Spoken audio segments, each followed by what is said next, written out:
m'appelle Juliette et je vais vous raconter mon histoire.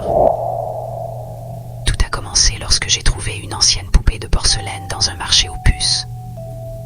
La vendeuse m'a averti que la poupée appartenait autrefois à une petite fille qui avait mystérieusement disparu. Mais je n'ai pas pris ces avertissements au sérieux. Dès que j'ai ramené la poupée à la maison, des choses étranges ont commencé à se produire. Des objets changèrent de place et des bruits de pas résonnaient dans la maison. Une nuit, j'ai entendu des rires enfantins venant de la pièce où j'avais laissé la poupée. En entrant, j'ai vu que la poupée avait changé de position, ses yeux de verre fixant directement les miens. Les événements sont devenus de plus en plus terrifiants. Une nuit, j'ai trouvé des messages écrits avec du sang sur les murs, disant « Viens jouer avec moi ». La poupée apparaissait dans différentes pièces, bien que je l'avais laissée enfermée dans un placard. Une ombre en forme d'enfant se matérialisait parfois dans les coins sombres de la maison.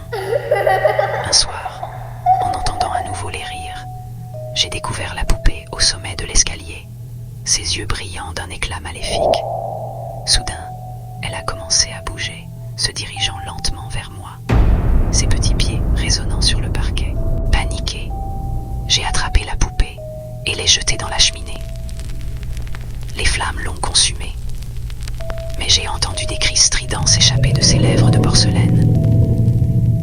Depuis cette nuit, le calme est revenu dans la maison, mais je sens toujours une présence, comme si l'esprit de la poupée rôdait encore, cherchant à se venger. Depuis cette nuit, les souvenirs de la poupée maudite me hantent encore, et je crains que son esprit ne soit jamais vraiment parti.